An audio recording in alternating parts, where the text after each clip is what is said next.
Olá, meus queridos, tudo bem? Professor Marcelo Freire, olha aí, ó. Peraí, eu tô apontando pro lugar errado. Olha aí, Bocage. Manuel Maria Barbosa do Bocage. Um cara que você já sabe. É um escritor do arcadismo. Conteúdo do primeiro ano, arcadismo. No entanto, nós estamos falando dele aqui no segundo ano, no PAS 2. Pô, tem que ter um porquê, né? Tem que ter uma razão de ser para esse cara estar aqui no PAS 2, sendo que ele é lá do primeiro ano. Vamos falar disso nessa aula de hoje, com o poema dele, Sonhos. Lindo, né? Poema lindo. E eu quero chamar a atenção, antes de começarmos a ler o poema, para o fato de que o Bocage, ele já faz emergir um sentimento e uma visão que aqui não são chamados de românticas, mas que serão fundamentais no romantismo. Marcelo, então é por isso que ele está no segundo ano.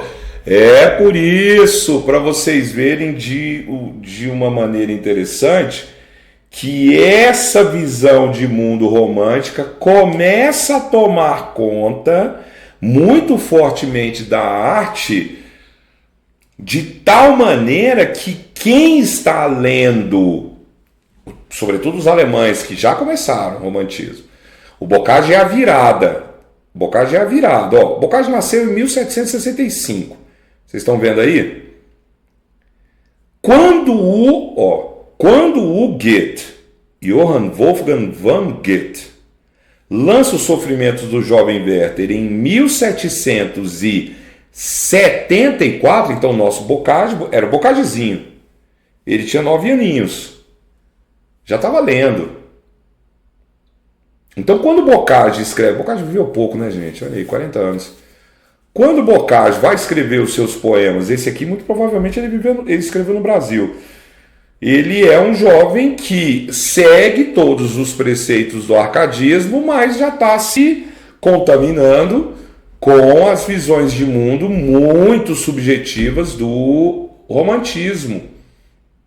Nesse sentido, o nosso Bocage, que sofreu muito de amor, quando ele viaja para lutar pelo país, Portugal, e volta, ele tinha pedido para o irmão cuidar da moça que ele era apaixonado e que planejava casar-se com ela. Ele volta e descobre que o irmão cuidou da moça. Cuidou tanto que pegou a moça para ele. Ele perdeu a amada para o irmão. Aí ele vai desvairar mesmo, de sofrer de vez, escreve tudo quanto é tipo de poesia, das mais variadas vertentes do arcadismo, e vai para o mundo de novo, vai para a guerra, vai para as colônias portuguesas. Por isso que eu falei que esse provavelmente ele escreve no Brasil, porque ele vem para cá, ele chega a ficar um tempo aqui. Tanto é que a estátua dele lá em Portugal, em Lisboa, vem no pedestal dela para os portugueses e brasileiros. Para os portugueses e os brasileiros. Ele fez sucesso, né, aqui no círculo pequeno de pessoas que liam, né, nesse Brasil colônia. Ele chega a fazer sucesso aqui, tá bom? Então, situou o Bocage. Importante você situar, porque acabei de falar Brasil colônia, ele é um cara do arcadismo. Ele morre antes da vinda da família real para o Brasil, olha aí, ó. Ele morre em 1805, o Dom João vem com todo mundo em 1808, né? E muito antes do lançamento dos Suspiros Poéticos e Saudades, do Gonçalves de Magalhães. Vou botar o microfone um pouco mais para cá, tá, gente? Tá bom aí? O áudio, estão me ouvindo? Estão bem? Pegou o seu lanchinho, tá com as suas anotações prontinhas aí, suas canetas, papéis? Vamos começar. Então, nossos sonhos do Bocage, poema interessante, em que ele fala assim, ó: de suspirar em vão já fatigado, dando tréguas a meus males eu dormia. Eis que junto de mim sonhei que via da morte o gesto lívido e mirrado. Curva a foice no punho descarnado, sustentava cruel, e me dizia: eu venho terminar tua agonia. Morre, não penes mais, ó desgraçado.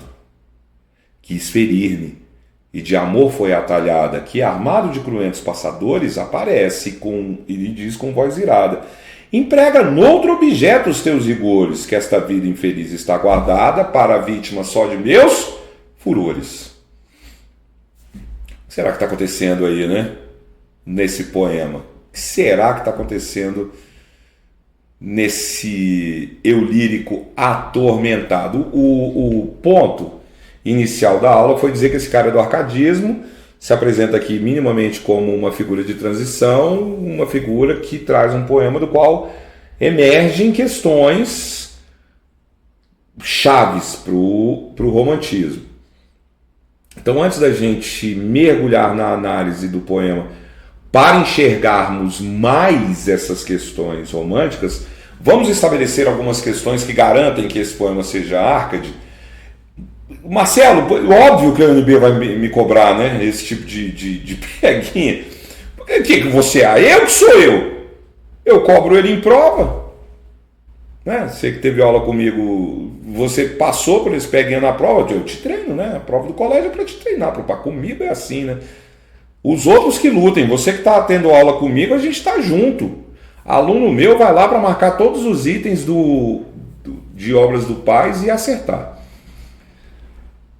A UNB certamente vai fazer o item dizendo que o Bocage e os sonhos representam o romantismo. Negativo, errado.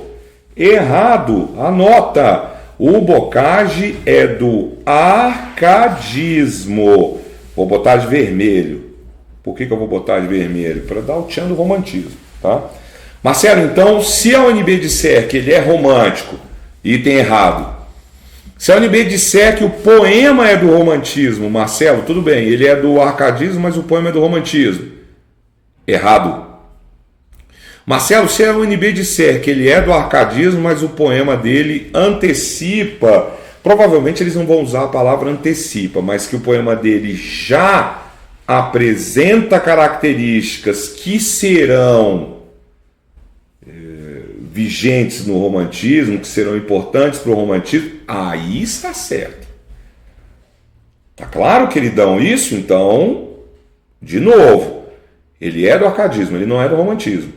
O poema dele é do arcadismo, não é do romantismo. Mas o poema dele traz questões que serão chaves no romantismo? Traz, porque ele antecipa essas questões, porque ele já está ali lendo coisas do romantismo. Então ele não vamos usar a palavra transição porque não existe essa transição da estética arcade para a estética romântica, mas ele tem essas questões. Marcelo, o que mais então aí para consolidar que ele é um poeta do arcadismo? Primeiro, ainda que no romantismo também tenhamos o uso dos sonetos, mas a forma fixa aqui ela é muito mais comum para o arcadismo. É um soneto, 2 quartetos, 2 tercetos, metrificado, então são versos decassílabos, né? De suspirar em vão já fatigado. Vamos contar? 1, 2, 3, 4, 5, 6, 7, 8, 9, 10. Fatigado é paroxítono, então você não conta a última, 10. Decassílabo, como é o esquema de rimas, não é? Fatigado rima com dormia? Não. Com via? Não. Mirrado? Via. Então coloca A. E dormia é diferente. B. Rima com via? B. Portanto, nós temos rimas interpoladas, né? Por que interpoladas? Porque a rima principal está nos polos. O uso do soneto, o uso da métrica, da rima e uma coisa que, ainda que seja excelente para o dilema do eu romântico, ela é totalmente do arcadismo, que é essa daqui, essas duas figuras, a morte e o amor. A morte e o amor estão em maiúsculas por quê? Porque são representações da mitologia. O arcadismo propõe um retorno à antiguidade clássica. E ele traz isso no nosso poema.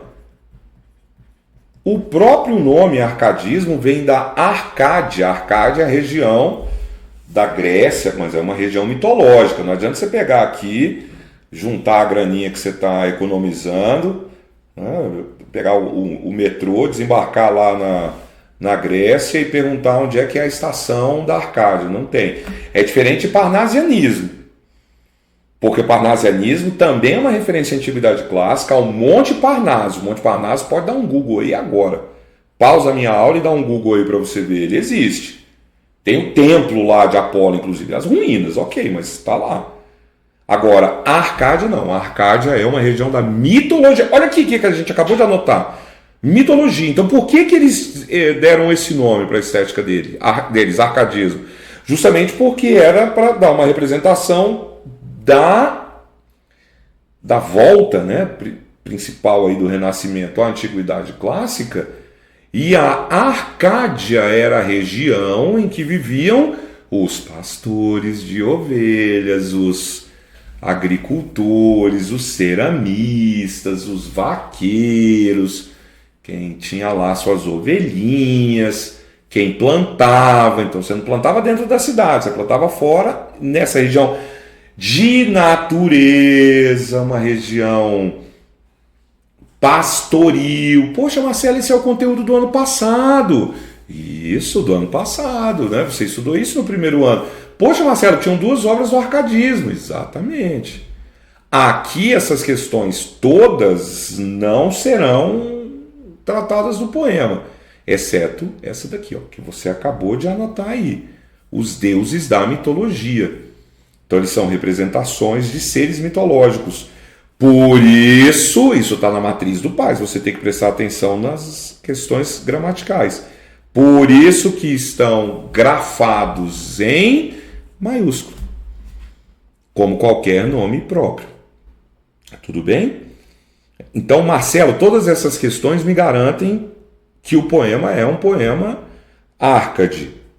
É verdade. Só que daí em diante, por isso que eu vou virar o slide, a gente vai agora estrofe a estrofe, daí em diante, queridos, não tem jeito, tá? Vamos lá? De suspirar em vão já fatigado, dando trégua a meus males eu dormia. A partir de agora, o que eu vou escrever diz respeito ao romantismo. A partir de agora são as questões que eu mencionei para você que fazem com que esse poema seja um prenúncio e de questões chaves do romantismo, tá? Nesses 2 versos, por que ele está dormindo?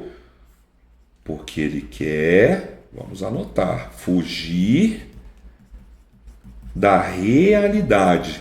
A fuga da realidade pelo eu romântico, ela se dá porque ele não realiza os seus desejos. Ele quer viver as coisas e não consegue. Então, ao invés de lidar com isso, não, ele foge da realidade. É uma característica romântica. É a fuga da realidade. E qual que é o objetivo máximo do romantismo? A realização amorosa, o par romântico, achar o amor da sua vida. Achar o chinelo que vai cair nesse seu pé aí, todo rachado, a tampa da panela, a outra banda da laranja. Aquela pessoa para quem você foi feito. Ih, Marcelo, mas do jeito que está aí parece que deu ruim, né? Exatamente, vocês estão vendo que aqui ele... Marcelo, eu estou falando que deu ruim, mas não estou enxergando isso no verso. Esse é o ponto, olha aqui. Suspirar é o tipo de palavra que na época automaticamente se conectava com o amor.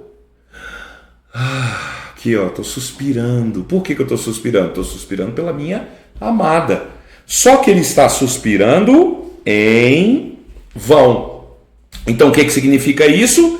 Ele está amando em vão. Uma coisa em vão, uma coisa que não tem propósito, não é válida. Então, ele não realiza... Olha aqui, ó, ele não realiza o amor. São os amores irrealizáveis. Dando trégua a meus males, qual que é o mal aqui? O sofrimento. Então ele sofre muito. Típico do romantismo. Caramba, Marcelo, é mesmo. Parece que eu estou lendo um poema do romantismo. Por isso que a UNB vai querer ficar te fazendo esse peguinha. Então vamos entender esses dois primeiros versos, dos 14. Por que ele está dormindo? Porque ele não aguenta mais sofrer. Por que ele está sofrendo? Porque ele não se realiza amorosamente. Então, para dar trégua, deixa eu fugir da realidade. Fuga da realidade. Grande característica do romantismo, principalmente do ultrarromantismo. E aí ele vai para o mundo dos sonhos. Olha o título do poema. Eis que junto de mim eu sonhei que via. Aqui, muita atenção. É de se esperar que nos sonhos você vá buscar a realização. Ah, meu sonho é... Qual é o seu sonho aí, você que está estudando? Poxa, eu quero entrar na UNB. Tudo bem, vamos lá. Estou aqui para te ajudar a realizar o sonho. Ah, Marcelo, eu quero fazer direito lá na UNB. Eu queria fazer administração de empresas. Eu queria fazer medicina. Marcelo, eu quero ser juíza. Vou fazer direito. Marcelo, eu quero ser personal trainer. Vou fazer educação. Eu falei, pronto, seu sonho. Pense no seu sonho. Aí você está aqui batalhando. Só que você não está conseguindo realizar. Está fazendo a prova, não está dando. Você está batalhando. Tudo bem? Aí você está sofrendo porque não está conseguindo realizar o seu sonho. O que você vai fazer? Você vai dormir. Aí no sonho você vai dormir e vai sonhar. E no sonho... Tá, eu estou usando a palavra sonho quando você está acordado. Você não está conseguindo realizar o seu objetivo. Qual é o seu objetivo? Seu sonho de vida? Passar lá no NB. Aí você não está conseguindo realizar o seu objetivo. Você dorme. No sonho você realiza. Aí você acorda. Nossa, o seu sonho era o quê? Ser um cientista, fazer química para trabalhar no laboratório e tal. Caramba, você acorda jurando que você está no laboratório. Então, o sonho seria a busca dessa realização. Aqui não está acontecendo isso. Olha o que ele diz. Eis que junto de mim sonhei que via o quê? A amada? Não. Que via o gesto lívido, aquele gesto, né, de espanto e mirrado da morte. Então, no sonho, quem aparece não é a amada, é a morte. Essa figura aqui, esse ser mitológico. Curva a foice no punho descarnado. Qual que é a imagem típica no ocidente da morte? Né? Aquela figura esquelética, às vezes com capuz, a foice. Curva a foice no punho descarnado. Por que descarnado? Porque está sem carne, porque é só esqueleto. Sustentava cruel. Quem é cruel? A morte. E me dizia, abre aspas, olha aqui, ó. Então essas aspas indicam a fala da morte que está personificada. Pronto, aí é do arcadismo. Aí é do arcadismo. Por quê? Porque é um ser mitológico. Eu venho terminar tua agonia, morre. Não penes mais, ó desgraçado. Ou seja, você está penando muito. Não penes mais, né? Tu, na segunda pessoa. Eu venho terminar tua agonia.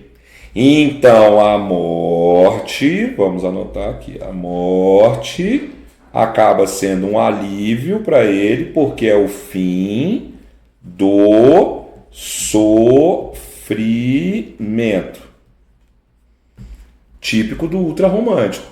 Então ele vai querer escapismo. Vamos anotar? Escapismo é a fuga da realidade. A fuga da realidade. Pronto. Segunda das 4 estrofes. Vamos lá. Quis ferir... Desculpa. Segunda é que foi. Agora é a terceira. Penúltima estrofe, hein? Estamos acabando. Então, quis ferir-me. Quem quis ferir-me? A morte. Esse quis ferir-me, queridos, é um eufemismo. Eufemismo é aquela figura de linguagem, vamos lembrar? Eufemismo? Eufemismo é a figura de linguagem para amenizar alguma coisa. Eufemismo para a morte veio me levar, vai me matar. E de amor foi atalhado. Ó, o outro ser aqui mitológico. Atalhar é interromper, ela foi interrompida, ela foi barrada, né? Que armado de cruentos passadores, então o amor está armado com isso aqui, aparece e ele diz com voz irada. Então o amor surge brabo, é uma luta, hein? É uma luta entre o amor e a morte. E o amor diz o quê na última estrofe? Emprega noutros objetos os teus rigores, que esta vida infeliz está guardada para a vítima só dos meus furores. Caramba, muito inesperado. Você começa achando que ele vai sonhar com a amada dele, ele não sonha, ele sonha com a morte. Aí você acha que ele vai passar a sonhar com a morte porque a morte vai levá-lo, o desejo dele é acabar com o sofrimento, por isso ele quer morrer. Aí a morte tá para levá-lo, chega o amor. Ah não, então se o amor surgiu, o amor vai trazer a amada dele. Que nada, o amor vira para a morte e fala, ó, nananina, nina. Ele vai ficar aqui comigo vivo porque esta vida infeliz está guardada para ser vítima só dos meus furores, dos meus ímpetos. Então o amor vira para a morte e fala assim, ele vai ficar vivo porque ele é meu. E se ele é meu, ele vai sofrer. Então sofrimento amoroso. E o genial do poema, para a gente fechar essa nossa análise, está nessa palavra. Vejam como o trabalho do artista é maravilhoso, o trabalho do poeta aqui é maravilhoso. Cruentos é de cruel, tudo bem?